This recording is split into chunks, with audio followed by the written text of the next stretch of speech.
ठीक है, तो क्या आ गई आपकी प्रश्नावली? 8.2 है ना? जी सर। प्रश्न कौन सा है आपका? चौथे का फोर्थ क्वेश्चन है। चौथे का छठवां। फोर्थ क्वेश्चन क्या आपका? निम्न से निम्नलिखित के मान ज्ञात के मान कीजिए। ज्ञात कीजिए। ठीक है, चलिए इसका कौन सा प्रश्न आपको दिक्कत करता है? छठवां। चलिए छठवां प्रश्न क्या है आपका? -7/12 -7/12 डिवाइड डिवाइड ब्रैकेट -2 -2 बटे 13। चलिए इसको कैसे सॉल्व करते हैं ध्यान से देखना। आपको क्या दिया है प्रश्न? -7/12 डिवाइड -2 बटे में क्या है आपका 13। इसका मतलब देखो, आपको पता है बीच में क्या है? डिवाइड। डिवाइड का मतलब होता है बटे। ठीक है, यहाँ देखो ध्यान से, डिवाइड का मतलब क्या होता है? बटे। डिवाइड का मतलब क्या होता है? बटे लगा सकते हैं। डिवाइड की जो पहले वाली संख्या है उसको ऊपर लिखते हैं, जो बाद वाली संख्या है उसको नीचे लिखते हैं। ठीक है, ऊपर आपकी क्या आ जाएगी? -7/12 और नीचे क्या आ जाएगा? -2/13। ठीक है, ठीक अच्छा है ना? डिवाइड के साइन को आपने बटे में लिखा, डिवाइड के पहले वाली संख्या ऊपर लिखते हैं, डिवाइड के बाद वाली संख्या नीचे लिखते हैं। बस तो माइनस से आपका माइनस कैंसिल, क्या बचा ऊपर आपका? 7/12। क्या बचा? 7/12 और नीचे क्या बचा आपका? 2/13। ये बचा आपका। ठीक है, अब देखो आपको पता है जब बटे के नीचे बटे वाली संख्या होती है तो ये पलट जाती है, यानी गुणा में हो जाती है। तो आप क्या लिखोगे इसके बाद? 7/12 मल्टीप्लाई 13/2। ठीक, अब इनका गुणा करो। 13 सत्ते कितना होता है? 91 और 12 दूनी कितना होता है? 24। तो आंसर आपका बनेगा 91/24, यानी 91/24। क्या आंसर आपका सही है? सर आपने तीसरे का पहला मल्टीप्लाई वाले। चलिए कौन सा प्रश्न हो गया? थर्ड। क्या करना है थर्ड प्रश्न में? क्या क्या करना है? अरे तो तीसरे का छठवा भी है, तो पहले थर्ड प्रश्न तो बताओ कि करना क्या है। हाँ, ऐसे क्या निकालना है? गुणनफल ज्ञात कीजिए। ठीक है, गुणनफल ज्ञात करना है। कौन सा प्रश्न है इसका? छठवा। इसका भी छठवा ही है। क्या है? 3/-5 -5/3। ठीक है, यही है।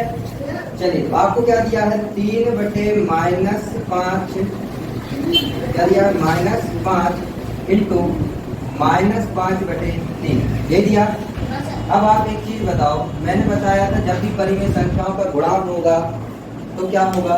ऊपर वालों का ऊपर वालों के साथ गुणा हो जाता है और नीचे वालों का नीचे वालों के साथ गुणा हो जाता है। ठीक है, तो आप क्या करोगे? आप लिखोगे इसको 3 गुणा -5 बटे नीचे आएगा -5 गुणा 3, यही आएगा। ठीक, आप क्या करोगे? 3 का 5 से गुणा करोगे तो 15 आएगा और माइनस है तो -15। नीचे 5 का 3 से गुणा करोगे तो भी 15 आएगा, माइनस है तो -15। -15 कैंसिल होकर क्या बनाएंगे आपका? 1। तो आपका आंसर क्या आ जाएगा? -1 नहीं +1। ठीक है, क्या आएगा आंसर? +1।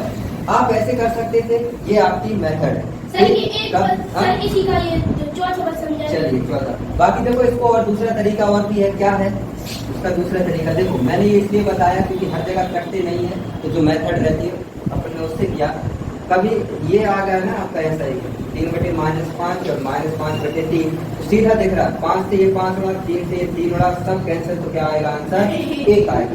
तो आप ऐसे भी कर सकते थे, लेकिन हर प्रश्न ऐसा नहीं होगा, इसलिए हर प्रश्न को आपको ऐसे करना है। इसलिए मैंने ये प्रश्न आपको इस तरीके से बताया। ठीक है, चलिए इसी का कौन सा प्रश्न बता रहे हैं आप? चौथा। चलिए चौथा हम बताइए क्या है? 2/7 गुणन फोर्थ क्वेश्चन है आपका 3/7 गुणा ब्रैकेट हाँ -2/5 ब्रैकेट क्लोज। बस इतना सरल है। ये 3/7 इंटू -2/5 मैंने बताया परिमेय संख्याओं का गुणा करते समय ऊपर वालों के साथ। तो 3 का गुणा होगा आपका -2 के साथ बटे नीचे 7 का गुणा होगा आपका 5 के साथ। इतनी बात समझ गए? कर दो गुणा, कोई दिक्कत नहीं है। 3 दूनी 6 और माइनस है तो -6, 7 का नीचे 5 से गुणा किया 35। क्या ये कैंसिल हो रहा है? नहीं हो रहा है। तो आपका आंसर यही हो जाएगा, -6 बटे 35। ठीक है, बहुत बढ़िया। मन में कैलकुलेशन कर लीजिए, बहुत बढ़िया। आप बताएं कि पात्र है इसी का, चलिए बताइए। सेकंड है 3 बटे कितना, जल्दी से बोलो। 3 बटे 10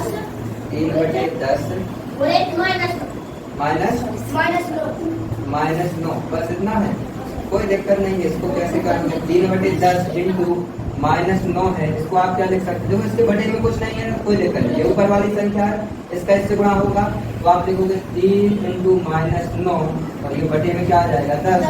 क्योंकि इसके बटे में कुछ नहीं है तो मान लो 1, 10 का 1 से गुणा करोगे 10 ही आएगा। ठीक, अब क्या करो? 3 का 9 से गुणा करोगे तो 27 आएगा, माइनस लगा तो -27 बटे में क्या आएगा? 10। क्या ये कैंसिल हो रहे हैं? नहीं हो रहे हैं, तो आप आंसर यही हो जाएगा।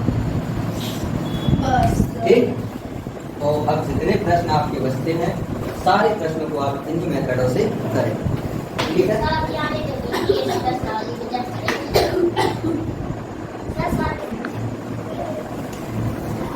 ठीक है। तो आज के लिए आपकी कोचिंग को देते हैं हम क्या? समाप्ति। विराम। क्या देते हैं? विराम। और मिलते हैं कल। कल तो संडे है ना? जी सर। चलिए देखते हैं, संडे को यदि फ्री रहे तो संडे को भी पढ़ देंगे, क्या समस्या है?